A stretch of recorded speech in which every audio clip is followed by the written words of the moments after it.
Un grand bonjour à tous et bienvenue sur Radio Corse International, Telepaese, per Madinale, en ce jeudi 25 janvier. Bonjour, salut à tous.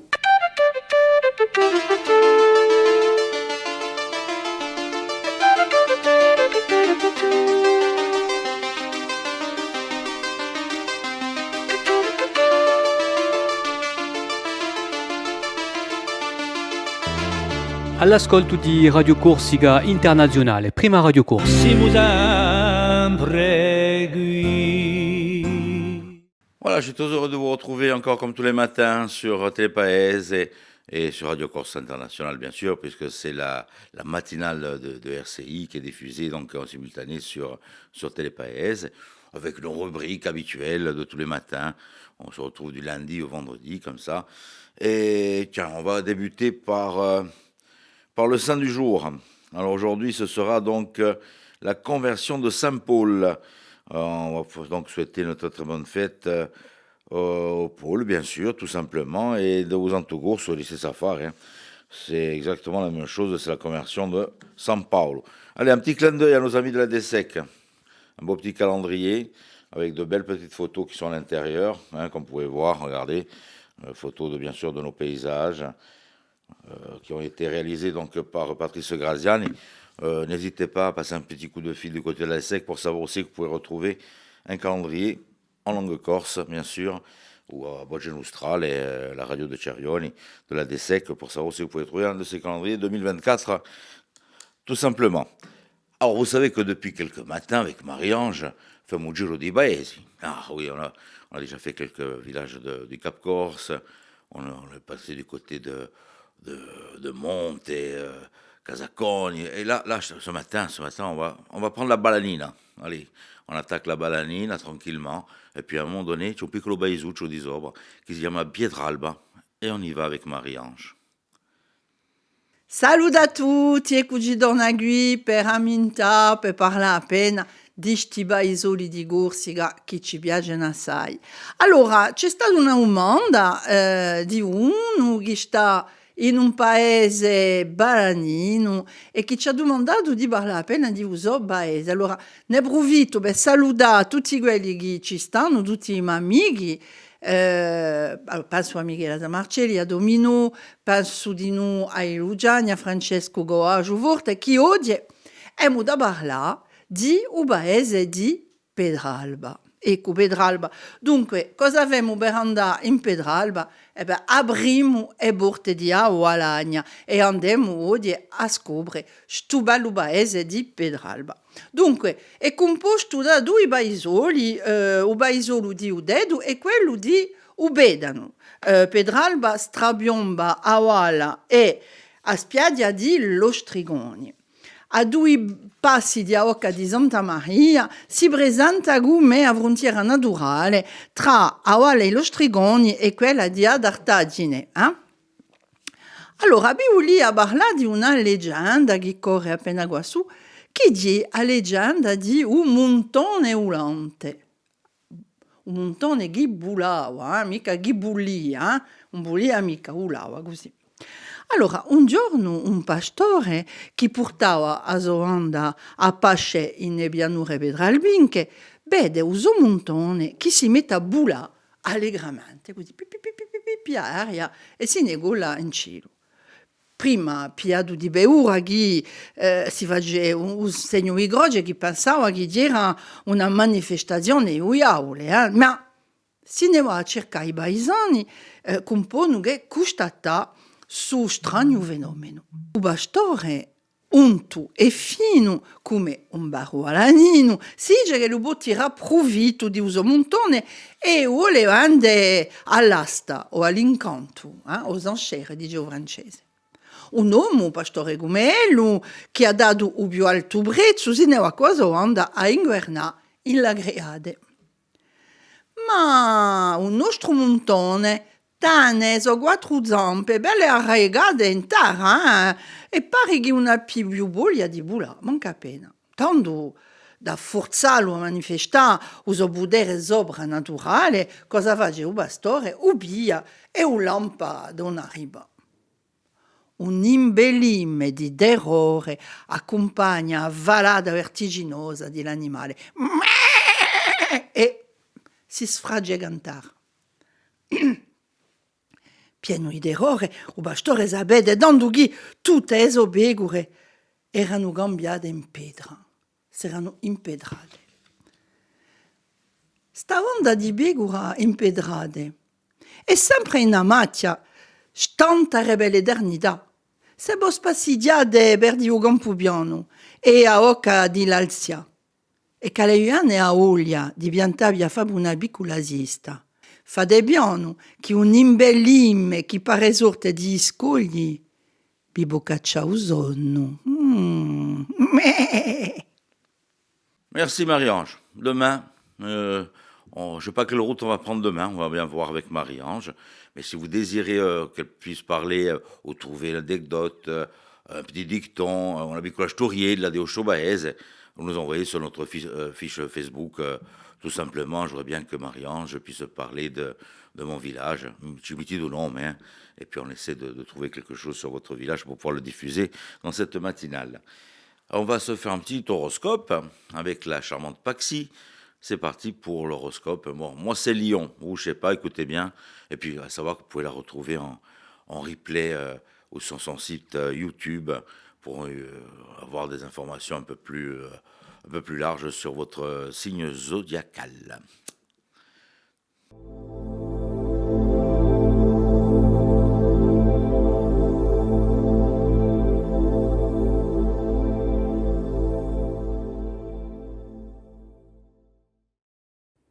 Et bonjour, j'espère que vous vous portez bien. On va voir pour ce jeudi qu'est-ce que l'on a à vous dire et à vous indiquer. Les béliers, vous pourriez avoir des événements assez soudains, mais si cela se manifeste, c'est pour vous faire évoluer et passer des étapes importantes. Les taureaux, vous pourriez atteindre vos limites de tolérance par rapport aux jalousies qui peuvent se manifester sur vous grâce aux efforts que vous faites dans votre vie. Donc ici, je crois qu'il y en a certains qui vont prendre quelques coups de pied au cul.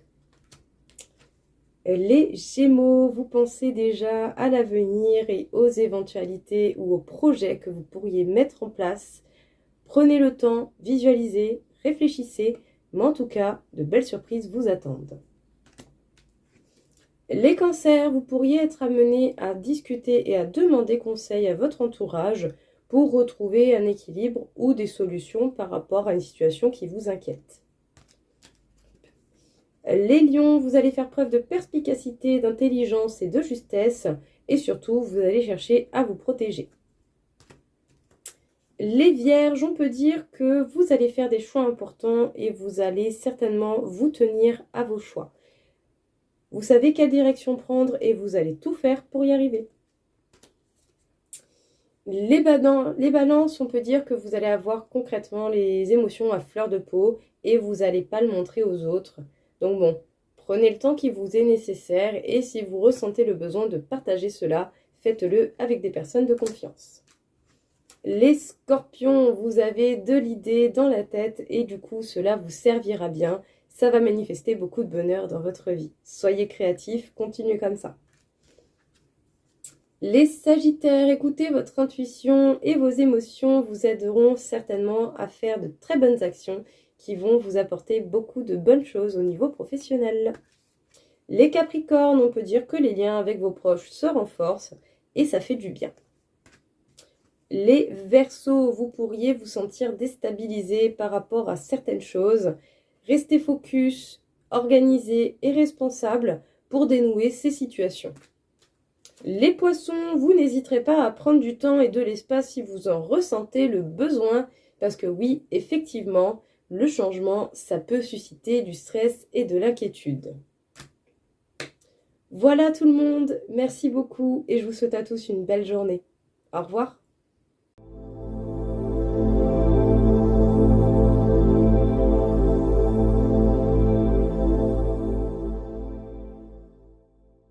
Merci Paxi. Si vous voulez avoir des infos un peu plus complètes sur votre horoscope, allez directement sur son site YouTube. Vous avez vu, il y avait le la petite adresse juste en dessous du générique. Un petit tour sur le côté info avec Philippe Jam et la rédaction d'RCI. On va commencer par la météo, en espérant qu'on ait un beau temps pour ce week-end, qu'on puisse bien en profiter.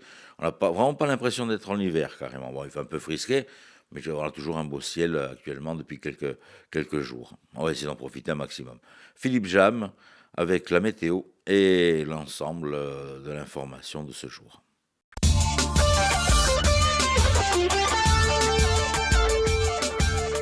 Bonjour à toutes, bonjour à tous, bonjour Auguste. C'est un temps bien ensoleillé qui va régner aujourd'hui sur notre île avec un vent faible, légèrement modéré sur le relief de secteur ouest. Les températures maximales seront très agréables, 10 à 16 degrés du centre vers le bord de mer.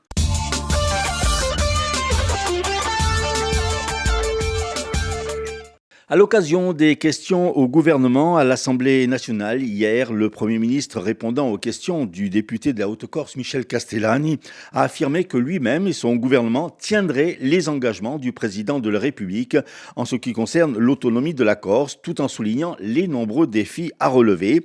Le 28 septembre dernier, le président de la République a pris des engagements clairs, des engagements qui sont en cohérence avec la nouvelle approche qu'il avait exprimée, notamment à l'occasion de la nouvelle campagne présidentielle, a ainsi déclaré Gabriel Attal, poursuivant.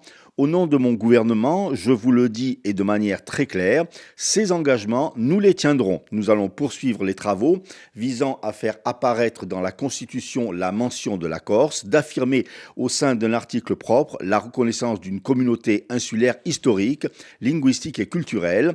Gabriel Attal a ajouté que le ministre de l'Intérieur, Gérald Darmanin, se rendrait en Corse début février pour faire un point d'étape concernant les discussions sur l'évolution du statut de l'île vers une plus grande autonomie. Santé, le collectif des médecins libéraux corsica dans sa guerre avec les autorités de santé pour une spécificité corse vient d'obtenir un rendez-vous avec la Caisse nationale d'assurance maladie. Après leur grève du mois de décembre dernier, les quelques 200 médecins du CML Corsica qui s'étaient mis en grève une semaine en décembre ont obtenu une avancée dans leur mouvement en obtenant un rendez-vous avec la Caisse d'assurance maladie à la fin de ce mois de janvier. La Caisse nationale d'assurance maladie vient d'accepter de travailler officiellement sur la spécificité corse dans les négociations conventionnelles, explique le docteur Cyril Brunel, représentant le collectif. Une première réunion est ainsi prévue le 31 janvier à 14h avec les directeurs de la Caisse nationale de l'assurance maladie et les différents syndicats médicaux. Toutefois, on ne crie pas encore victoire du côté des médecins. C'est une belle avancée, mais nous allons organiser un rassemblement du collectif des médecins libéraux le 30 janvier à 14h devant l'Agence régionale de santé de la Corse pour obtenir un soutien des institutions représentant l'État, le préfet de région et la directrice de l'ARS pour la reconnaissance de la spécificité corse dans le domaine de la santé de la Corse au travers de son statut île-montagne, explique le docteur Cyril Brunel. L'ARS ne soutient pas notre démarche car elle refuse de reconnaître notre spécificité et le statut d'île-montagne. Le collectif, dans ses revendications, réclame notamment la création d'un CHU en Corse. Dans un dossier de travail dissimulé, blanchiment et abus de biens sociaux jugé à Bastia hier, le tribunal correctionnel de la ville a réclamé des peines de 3 ans de prison et une interdiction d'exercer pendant 5 ans une activité dans la fonction publique. La justice reproche au couple d'avoir, à travers la location de bateaux à Saint-Florent, dissimulé une partie des revenus liés à cette activité. La défense a demandé la relaxe pour ses clients. Le délibéré sera rendu le 27 mars prochain. Face à la résurgence des biomédias, ces petites billes de plastique, ces filtres de plastique issus des stations d'épuration que malheureusement on trouve sur les plages corses, l'association Marino Vivo lance un appel à la population à témoignage à l'adresse contact@mar-8vivo.org ou alors au 06 02 56 73 00. Il suffit de communiquer le nom de la plage et sa localisation, la commune ou le point GPS, le nombre de biomédias en précisant s'ils ont été collectés ou simplement observés, la date de l'observation et une photo. Les utilisateurs de Booking.com, le centre de réservation d'hébergement en ligne, ont élu la Corse, région de France la plus accueillante, et ce, devant la Bretagne, l'Alsace, la Franche-Comté. Un classement annuel qui tient compte de l'avis de plus de 240 millions d'utilisateurs du site.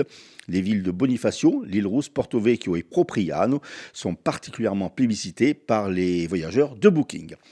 Officiellement agréé centre de préparation pour le tennis et l'athlétisme pour les JO de 2024, la ville de Luciana est désormais fin prête pour accueillir des délégations. Hier, la piste d'athlétisme de 400 mètres, dotée de 9 couloirs en tartan, a été inaugurée par le maire José Galette et en présence de nombreuses personnalités. Les infrastructures de tennis et d'athlétisme répondent désormais aux normes internationales et pourront accueillir donc des compétitions et des délégations dans le cadre de ces JO 2024.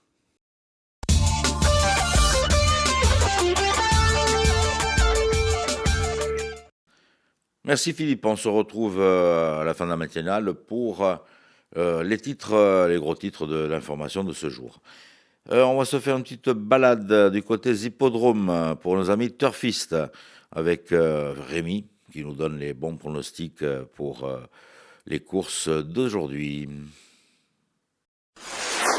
Les pronostics hippiques de Rémi sur Radio Corse International. Bonjour à tous, ce jeudi dans les bons coups du jour, nous serons sur l'hippodrome de Vincennes. On va démarrer avec le quintet, je vais mettre en tête le numéro 16, Ed Scott. Passons à la seconde course où le 11, Je te cherche, devrait lutter pour la victoire, tout comme dans la sixième, le numéro 9, Iron du Gers. Bon jeu à tous. Petite idée sortie pour ce soir. Petite idée sortie pour ce soir. À savoir que vous allez avoir une soirée qui est organisée par le Collège de Montésor, avec de nombreux chanteurs. On a Epo, on a Doria Housset qui seront là, et d'autres chanteurs qui viendront rejoindre donc le plateau de l'Albor, ici à Loupine. Et c'est une soirée organisée donc par le Collège de Montésor. Toute nouvelle recrue de Radio Corse International, c'est Emmanuel Marini pour sa première émission. Voilà, donc les notes enchantées, on va la retrouver de temps en temps comme ça sur les rubriques, les chroniques, et puis bien sûr en version radio dans certaines émissions qui vont être diffusées dans quelques temps. Emmanuel Marini pour sa première donc sur Télépaèse et sur Radio Corse International. Bonjour.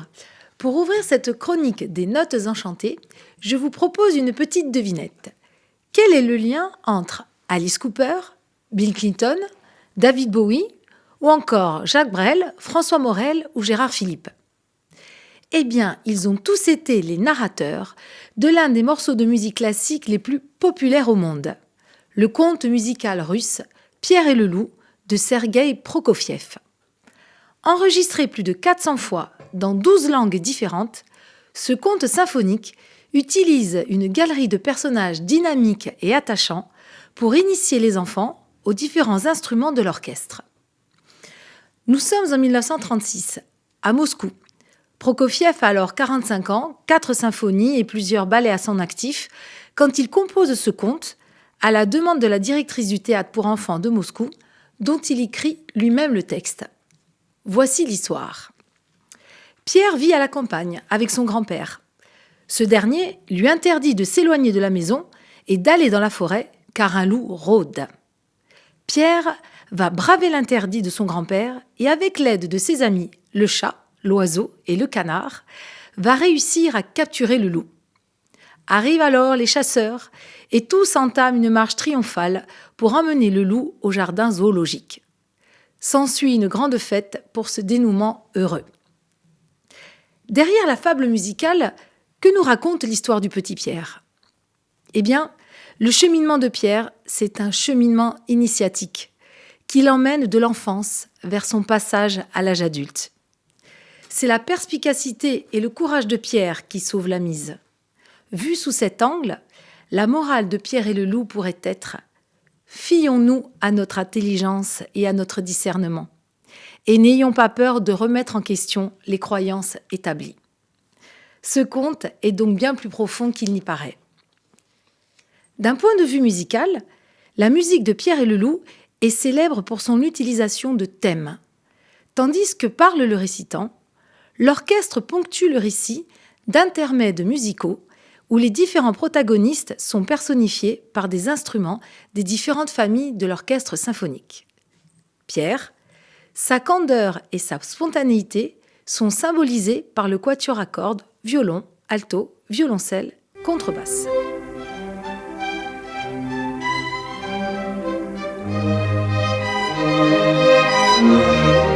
L'oiseau, Son agilité est rendue par la virtuosité et la sonorité cristalline de la flûte traversière.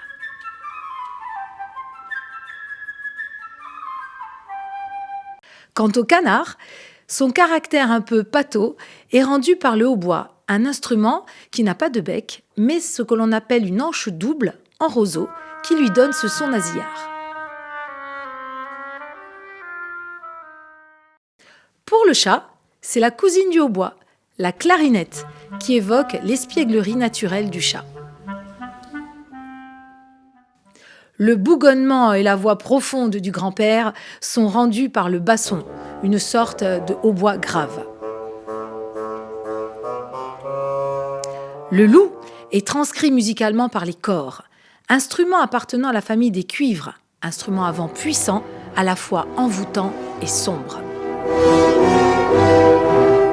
Enfin, la marche des chasseurs est traduite musicalement par les trompettes, comme un miroir, un écho aigu au son grave des corps du loup.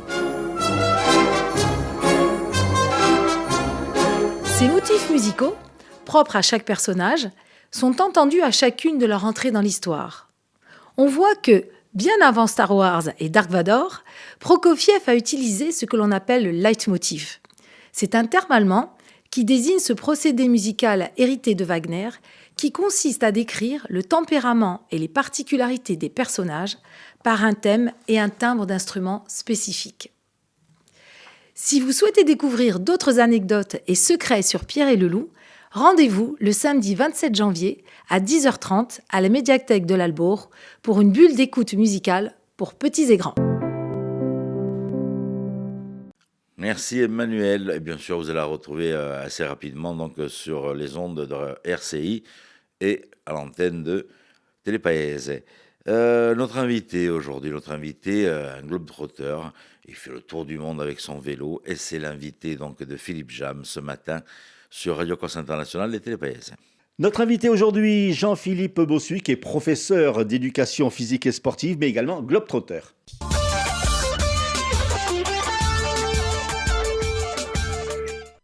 Jean-Philippe, bonjour. Bonjour. Merci d'être venu à notre micro. Alors, je le disais dans la présentation, vous êtes professeur d'éducation physique, mais pas que. Alors, tout d'abord, comment est-ce que vous êtes venu à ce métier de prof d'éducation physique? C'est une passion de gamin. Hein. Le sport, ça a toujours été la matière qu'on préférait. On l'a regardé dans notre emploi du temps quand on était petit. Et bon, voilà, j'ai voulu faire de ce meilleur moment de la semaine un meilleur moment de vie. Donc, vous êtes au lycée Fred Scamarone. Tout à fait, au lycée professionnel, tout à fait. Oui. Alors, outre cette passion pour ce métier, vous avez une autre passion depuis quelques années, c'est de vous promener par le monde. Comment est venue cette passion? Je crois qu'il y a eu une rencontre, il y a eu un déclic. Hein. Effectivement, ouais, c'est la rencontre avec un homme qui s'appelle Lionel Daudet, qui est lui aventurier professionnel. Et j'ai eu l'occasion de partager quelques kilomètres de vélo avec lui. Et il m'a parlé de ses différentes aventures, des lions du Kenya, à ses nuits en bivouac au Groenland. Et j'avais des paillettes dans les yeux quand j'écoutais ces histoires. Et après avoir fait quelques kilomètres de vélo avec lui, j'ai senti une espèce de grand vide dans ma vie. En fait, je me disais, qu'est-ce que je vais faire en fait de ma vie? Aujourd'hui, je vais conduire mes enfants à l'école, aller travailler, rentrer, faire les courses. Bon, là, une vie un peu de tout le monde, une vie un peu banale. Et puis, je voyais cet homme partir. Ça correspondait un peu à la crise de la quarantaine. Et donc, je me suis dit, à un moment, il faudrait faire quelque chose, se lancer un défi. Sortir du confort. Sortir du confort, voilà, après avoir été toujours de l'avant, pour une fois dans sa vie, faire un pas de côté. Et là, j'ai décidé d'enfourcher mon vélo et puis de partir le plus loin possible au nord qui puisse possible, donc vers le Cap Nord à vélo, en traversant donc une grande partie de l'Europe et puis arriver jusqu'en Laponie. Et j'ai adoré cette expérience de solitude et donc depuis, j'essaie de la renouveler le plus souvent possible. Alors, ces voyages, ils sont préparés, mais il y a aussi un aspect physique, parce que vous faites du vélo, donc il y a des entraînements. Oui, effectivement. Donc, je prépare beaucoup mes voyages. Je suis préparé, affûté physiquement pour pouvoir faire en moyenne, je tourne à une centaine de kilomètres au quotidien. J'ai un vélo qui pèse un bon 50 kilos parce que j'ai tout dessus pour pouvoir être complètement autonome dans mon déplacement. Donc effectivement, je m'entraîne beaucoup, je prépare beaucoup physiquement et au niveau du matériel pour être optimisé sur le déplacement. Et sur place, comment c'est du bivouac, c'est ça? Alors c'est essentiellement du bivouac. Moi, c'est ma façon favorite de dormir. J'aime bien dormir dans les forêts. J'adore dormir dans les déserts. mer. J'adore dormir dans la neige. C'est très agréable de dormir dans la neige. Et voilà, puis une fois tous les 15 jours, quand il faut malheureusement faire un peu de lessive et se laver, voilà, parce que avec 3 caleçons, même des caleçons réversibles, on ne peut pas tenir non plus une éternité. Donc dans ces cas-là, je me trouve une petite étape à l'hôtel pour essayer de faire le plein de batterie, etc. Et puis ce qui arrive souvent, et c'est ça l'avantage du voyage à vélo solitaire, c'est qu'on est régulièrement invité à dormir chez les gens. Et donc là, on peut vivre vraiment au quotidien. Alors j'ai eu l'occasion de dormir dans des endroits assez incroyables, perdus au bout du monde, dans des bidonvilles. Et puis je vais vous dire qu'à choisir entre dormir dans un bidonville avec des gens authentiques et passer une petite soirée à se faire griller des trucs sur un feu et dormir dans un hôtel 5 étoiles ou un palace, je préfère mon bidonville. En fait, ce que vous aimez, vous, c'est faire partie du paysage. Ah, tout à fait, voilà. Ouais. C'est un peu l'avantage quand on voyage à vélo. On ne fait pas juste qu'observer un paysage, on en fait partie pour quelques instants. Voilà, on est acteur de ce paysage. Et puis, et l'aventure et le voyage, il commence dès le premier tour de roue. C'est pas on va prendre un bus, puis un avion, puis un bateau, et connecter avec des billets, etc., se faire prendre par des taxis. Non, non. L'aventure, elle démarre au premier centimètre dès la sortie de la maison. Et puis là c'est la planète qui démarre. On ne sait pas ce qui va se passer. C'est pas un voyage organisé. C'est ça qui est génial dans un voyage qui n'est pas organisé, c'est qu'il peut se passer des choses extraordinaires. Alors, comment ça s'est passé au début? Vous y êtes allé crescendo ou carrément vous avez fait un grand périple? Ouais, je suis parti quand même assez franco sur le premier voyage. C'était donc un France-Laponie, 5000 km de VTT. Et je m'étais mis comme contrainte de m'interdire la route macadamisée. Donc je voulais passer que par du chemin. Parce qu'en fait, c'est dans les chemins que se déroule l'aventure. En fait, dans les grandes routes, on ne peut pas voir grand-chose. En fait, On voit beaucoup d'animaux morts écrasés sur la route. On peut pas rentrer en contact avec les gens. Par contre, si vous êtes sur un tout petit chemin loin des sentiers battus et que vous croisez dans le fin fond du Népal quelqu'un, il va vous regarder avec des yeux grands comme des soupières, il va discuter avec vous et vous avez de fortes chances d'aller dormir chez lui. Il y a une barrière de la langue aussi à franchir. Alors il y a la barrière de la langue, mais avec les mains, les yeux, on peut faire plein de choses. Après, j'ai mes petits lexiques, donc chaque fois que je traverse un pays, j'ai une trentaine de mots, donc je baragouine un peu pas mal de langues du monde. Il y a des outils formidables maintenant avec nos téléphones portables, on arrive à parler pas mal de langues. Alors pas les dialectes, par exemple au Laos, j'étais vachement embêté parce qu'il y a beaucoup de dialectes au Laos et notre ami Google ne reconnaît pas de nombreux dialectes. Mais on finit toujours par, avec les yeux, il y a beaucoup de choses qui passent. Alors vous nous en mettez plein les yeux, plein la tête, mais il y a quand même un côté dangereux. Alors, est-ce qu'il y a un côté dangereux? Alors de danger, non, je pense pas. Quand vous dites que vous allez dans les bidonvilles, c'est quand même des endroits Alors non, justement, parce que je vais dans les bidonvilles en tant que pauvre chez les pauvres. J'arrive pas avec un 4x4, j'arrive avec un simple vélo. Donc je représente pas une manne financière qu'on va pouvoir éventuellement au mieux en profiter, au pire escroquer.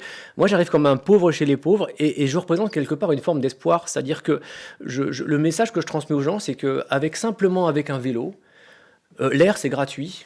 L'eau, il y en a partout. J'ai des filtres pour la filtrer quand elle est impure. Un paquet de pâtes, un paquet de riz, un paquet de semoule, on peut aller au bout du monde. Et on n'a rien besoin d'autre. Donc je représente une forme d'espoir par rapport à ces gens-là. Voyez. Et puis après, le monde n'est pas si triste que BFM voudrait nous faire croire. Le monde est formidable. Le monde est peuplé de 99,9% de gens extraordinaires. Et malheureusement, il y a 0,0001% d'abrutis. Mais je ne vais pas prendre le risque de ne pas rencontrer ces 99% de gens extraordinaires pour ces malheureusement 1% de gens qui sont pas terribles. Et j'ai fait beaucoup de rencontres extraordinaires dans le monde, même dans des endroits qui sont censés être un peu craignos. Alors justement, vous avez plein de souvenirs. Est-ce qu'il y en a un qui vous a marqué plus qu'un autre?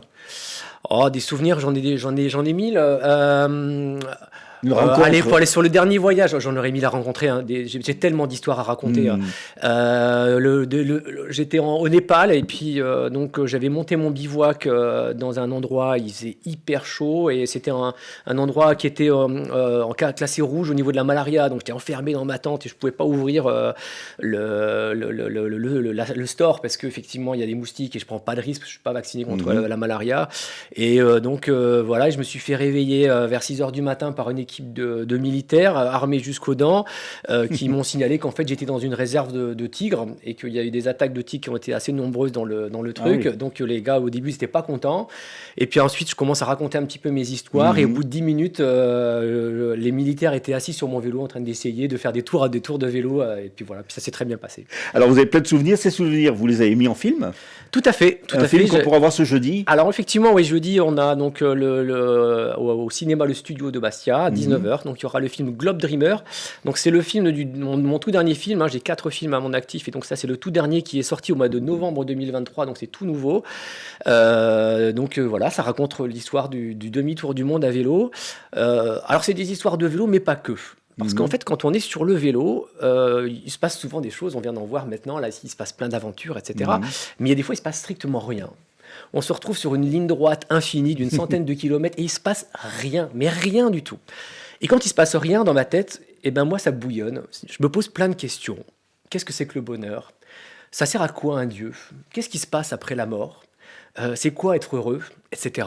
Toutes des questions. Et alors, je me suis dit...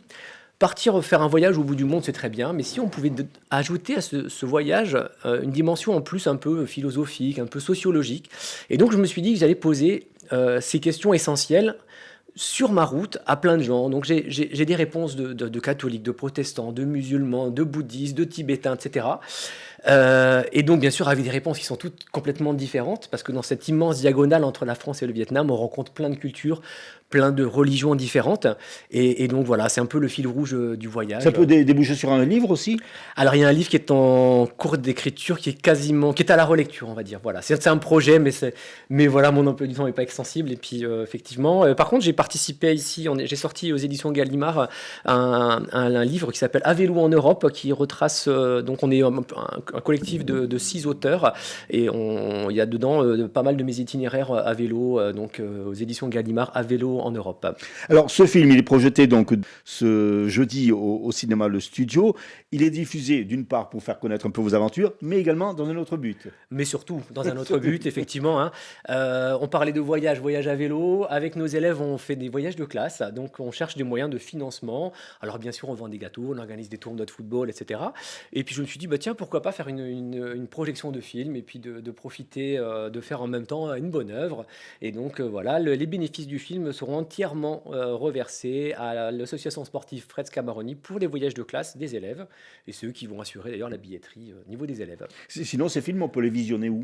Alors, je les vends par téléchargement, D'accord. voilà, essentiellement. Et comme je passe dans des festivals d'aventure, je ne les mets pas sur YouTube parce qu'après, le film ne vous appartient plus, hein, forcément. Et donc, essentiellement dans les festivals d'aventure. Donc, on peut vous retrouver sur les réseaux sociaux? Tout à fait. Ça s'appelle Globe Dreamer sur Facebook, The Globe Dreamer sur Instagram. Jean-Philippe, merci beaucoup d'être venu à notre C'est moi micro. qui vous Et remercie puis, on de se vous donne intéresser à rendez-vous mes donc histoires. ce jeudi soir à 18h. Hein, Non, c'est 19h au cinéma Le Studio, jeudi soir. Jeudi soir.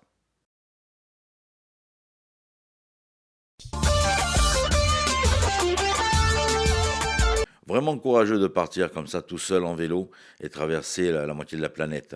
Et puis rendez-vous ce soir, hein, c'est pas très très loin, vous pouvez y aller aussi en vélo. C'est Le Studio donc pour la diffusion de ce documentaire.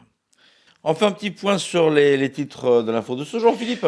Gabriel Attal a confirmé hier que son gouvernement tiendrait les engagements du président de la République en ce qui concerne l'autonomie de la Corse. Le Premier ministre a indiqué que le ministre de l'Intérieur, Gérald Darmanin, serait en Corse début février. Première victoire des médecins libéraux de Corse dans leur lutte pour obtenir une spécificité de l'île en matière de santé. Ils ont obtenu un rendez-vous avec la Caisse nationale d'assurance maladie. Inauguration hier à Luciana de la toute nouvelle piste d'athlétisme aux normes internationales pour accueillir les délégations dans le cadre des JO 2024. Les utilisateurs du site booking.com, centre de réservation et d'hébergement en ligne, ont élu la Corse région de France la plus accueillante, devant la Bretagne, l'Alsace et la Franche-Comté. Météo, c'est du beau temps. Voilà, un grand merci d'avoir passé ce petit moment en ma compagnie, à la compagnie de l'équipe de Radio Corse International. On se retrouve demain matin, même heure, même antenne. Et puis, je vous rappelle que vous avez la rediffusion de cette émission sur Télépaïs à 11h. Retour de l'info sur Radio Corse International locale à midi. Et puis, bien sûr, vous avez tout au long de la journée sur RCI les rubriques et bien sûr de la musique. Hein, voilà, n'hésitez pas à aller vous connecter. Je vous rappelle que vous avez un site sur lequel vous pouvez vous connecter, rci.web, site radio tout accroché.co. Là, vous avez carrément le site de la radio avec des podcasts, les vidéos et la radio en direct. Voilà, je vous embrasse très fort et je vous dis à demain. Bonjour, salut à tous.